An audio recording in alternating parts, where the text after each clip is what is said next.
morning, guys. Welcome back. Day 7 of Vlogmas. I'm still having issues with my camera and this ring. I can't figure out what is wrong and what I pushed to make it look weird. I don't know. Hopefully I don't have to redo this video. So we'll see how it goes. I don't know if it's my ring or if it's my camera setting, but something is off. And this ring is really old, like back when my husband started his podcast. So it's probably time for new light, but I really can't tell in the camera if I am clear or not. I'm not sure. So I don't know. I gotta mess with it a little bit because it's not quite right. Okay, so I thought what I would do today is answer some questions while I'm getting ready. I've got the cleaning ladies here, so I might have to stop and move halfway through, but I am grateful that they're here and helping me because it's a lot to kind of get everything going. Oh man, I forgot the foundation that I was gonna put on. Okay, I'll be right back. Okay, so I'm back. What I'm gonna start with today is this Vincent Longo pressed foundation. They don't make it anymore, you guys, sadly, because it really is one of my favorites and what I've used for a long time. So I'm gonna use that today just because it's really easy to put on. I use the Vincent Longo foundation brush and it's just really easy to put on. So that's what I'm gonna use. Okay, so the first question that I'm going to answer has to do with my teeth. The question was if they were veneers. They're not veneers, they are my real teeth. And then the question beyond that was, what have I done to them to make them so straight and even? Well, I mean, it started when I was 10 because I did wear braces. And, oh, you know what, you guys? I gotta take out my earrings. All right, hold on. Okay, so I took them out. So like in my last video, I said to you guys, don't wear your jewelry while you're putting on makeup. I do follow what I preach, but I put them on because the cleaning ladies are here, so I kind of wanted to pick everything up. Okay, so teeth. So at 10, I wore braces. I wore braces for a long time, like 4 years. And it's because I needed a neck gear, which kind of moves your jaw. And I wasn't about to disrupt my sleep by wearing a neck gear. So it added probably a good 18 months, maybe 2 years to the whole process. But I'm pretty stubborn and hard-headed. When I really don't want to do something, I'll dig my heels in. So I did that. Then when I got my braces taken off, I had a retainer. But I think I lost my retainer, or I didn't wear it enough and then my teeth shifted, where then that retainer became invalid. So I had a recommendation when I was in my 20s to go to this doctor that had a special retainer that had pedals behind your teeth that kind of help the movement go back. My bite was good, so we didn't have to redo anything with my jaw, but it was just kind of shifting my teeth a little bit so that they weren't so crowded.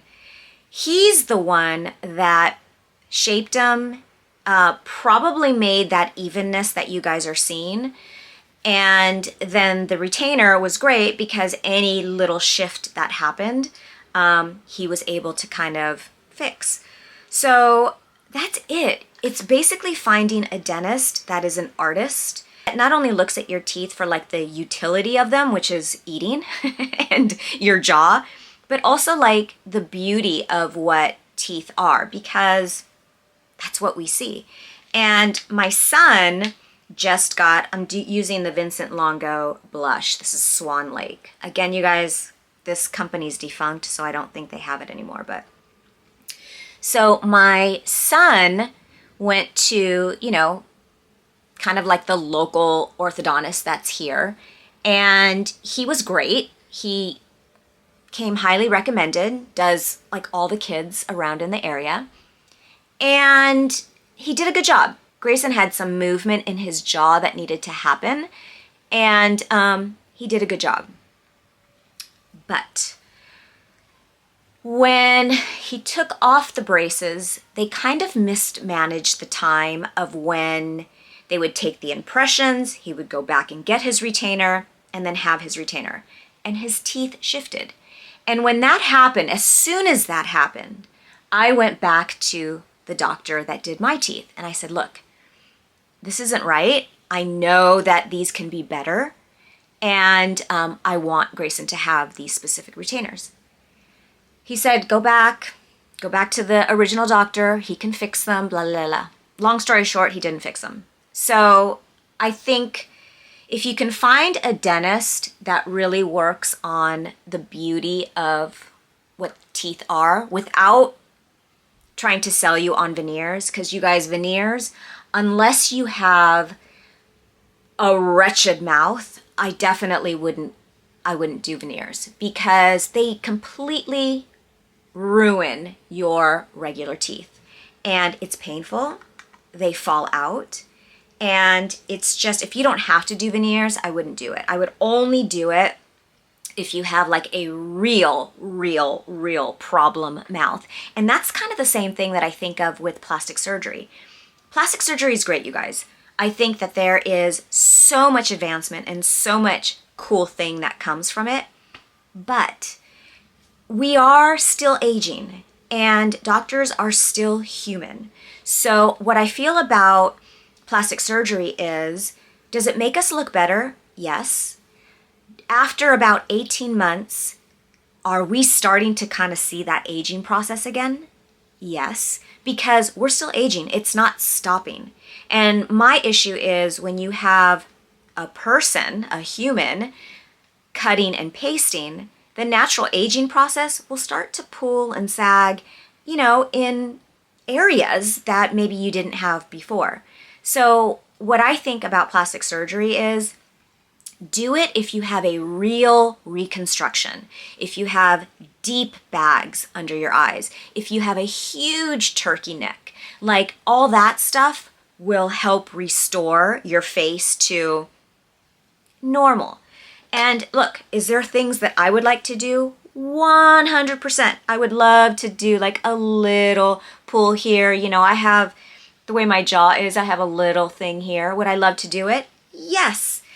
But, you know, I don't want it to create other problems. Like my face is fine right now. It doesn't mean that in, I don't know, 10 years, like I need a reconstruction.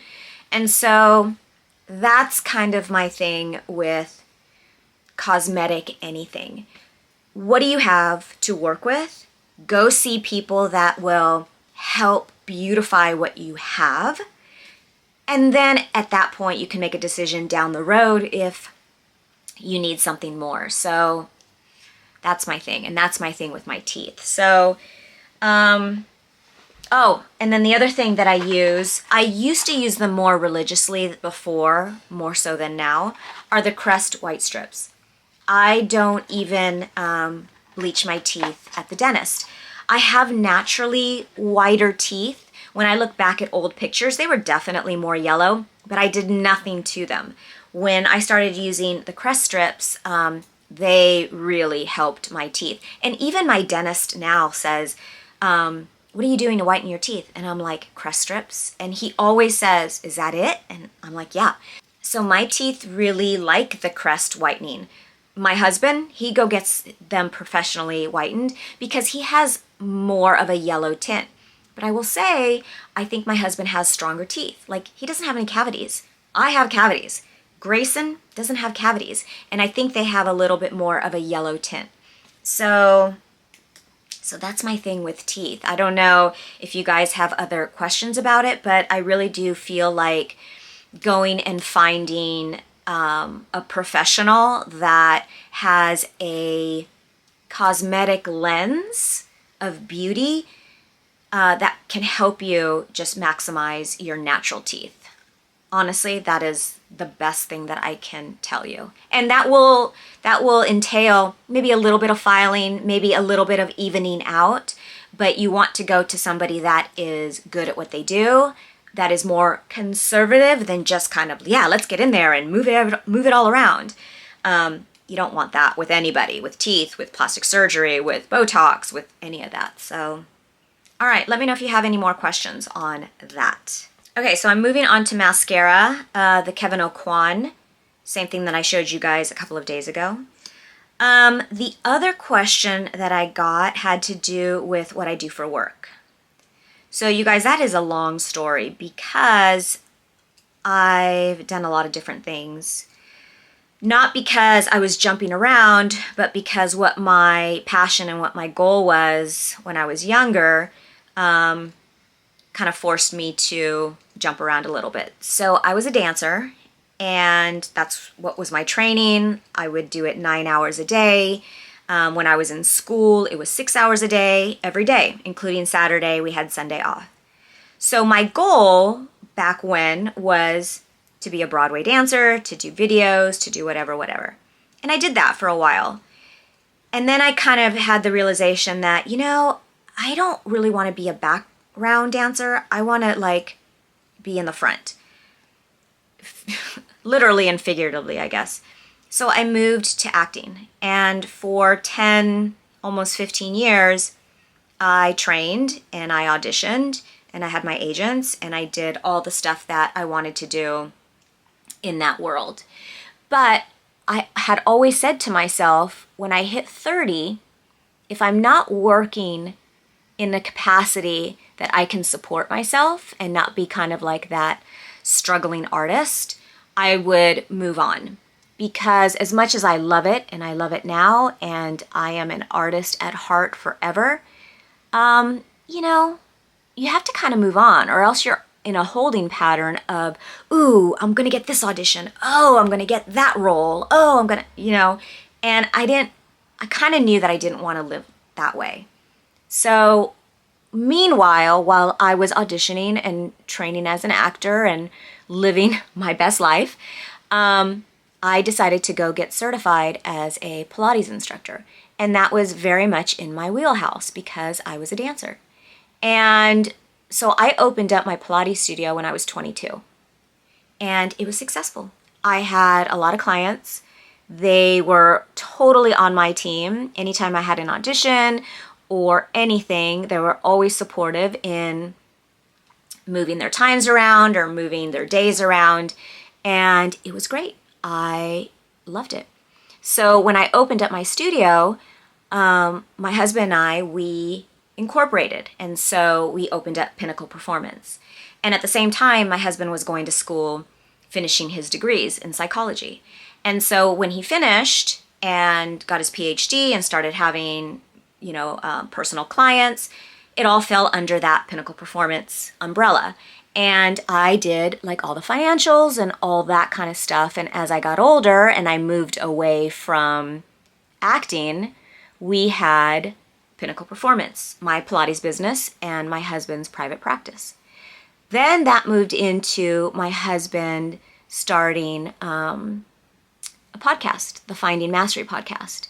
And, you know, we grew that, had a couple of contractors that would work under the Finding Mastery umbrella, selling ads, all that kind of stuff. So my role as kind of like the CFO grew because I was managing payroll, budgeting, just all that kind of stuff. As time has gone on, Finding Mastery has now grown into a big consulting firm. And at that point, this is not my business as far as like financials. I said to my husband, I'm out when it comes to that. We need to have people that are actually going to come in and create a proper business.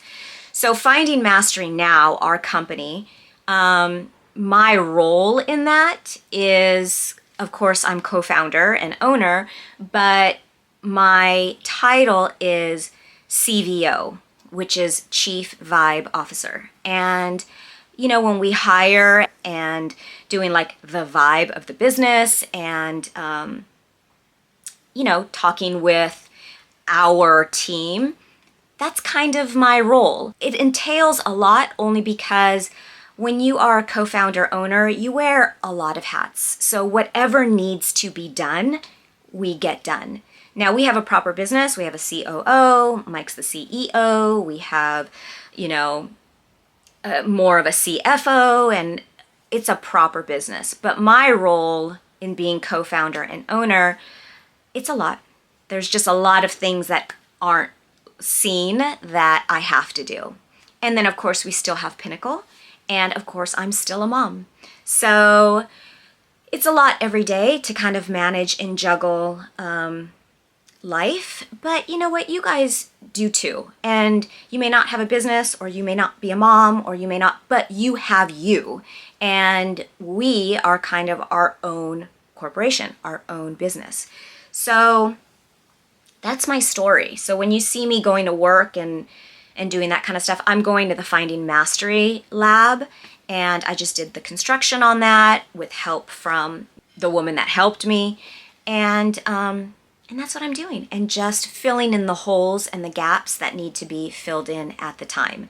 And I'm so thankful for our whole team, because they are all amazing at what they do, and we, Mike and I, could not do half the shit that we do without them doing their stuff. So grateful for them.